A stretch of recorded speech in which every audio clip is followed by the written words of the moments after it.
Alright guys, welcome back to another episode of Watch Me Wrench. So what do I have here? Here I have custom built Manton push rods. Why did I go with Manton? Well, I did a lot of research, and Manton makes the best push rods on the market. Now these are a three-piece design. As you can see, come on, focus. See that? So these are a three-piece design. Now initially I was like, three-piece? That's crazy. Why would you want three-piece? I want one solid piece. No, you actually want three-piece. I'm not going to sit here and try to explain it. If you want to understand why three-piece is better, pick up the phone, call Manton, ask to speak with Mr. Manton himself, and he will explain it to you. The man is brilliant, and he is just a wealth of information. My goodness. He told me so much about push rods and how important they are. So these they have different series. These are actually series 5. These are their strongest push rods. They get some type of special heat treatment. And these are 11/32 thick, where the stock ones and the ones that I had previously were 3/16 inch thick. And these are 120 wall tubing. And originally I needed 7.4125, but Mr. Manton said we'll round that up to 7.413. See it right there. So these are beautiful push rods made in the USA. Now, if you take a look, there's a hole there and there's a hole there.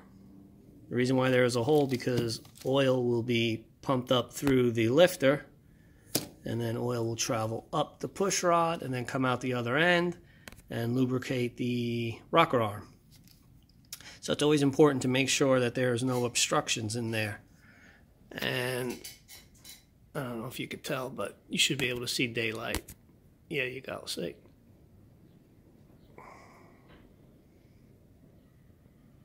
There you go. So you can see daylight through. Now, literally the first one I grabbed out of the bag here, this one here, you cannot see any daylight. So this one has like a little obstruction, probably a little piece of debris. So it's always important that you take your air gun and blow these out with compressed air at a minimum. So I'm going to do that now. Let me see if I could unclog this one here. All right, I'll be right back. Alright, so it's a few seconds later, took my compressed air and it cleared it out.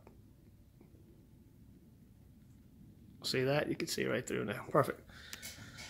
So that's taken care of.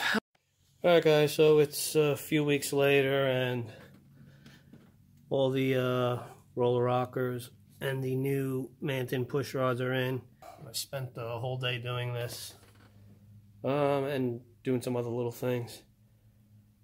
So that's it for the roller rocker Manton push rod install.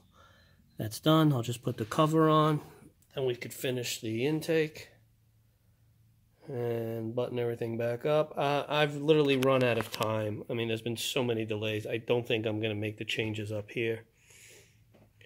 At a minimum, I will put the smaller pulley on that I have for this and a new belt, but I don't think I'm going to make the big changes up here like I wanted. I'm just out of time. It's not money. It's just, I know if I start tearing this apart, this is going to take me another 3 months to do.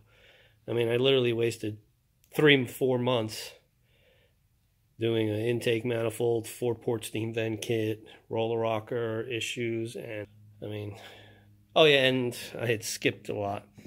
Some of these were bad. Some of the roller rockers, the trunnions were like ground down, uneven, and Texas Speed sent me new ones, so that was another delay.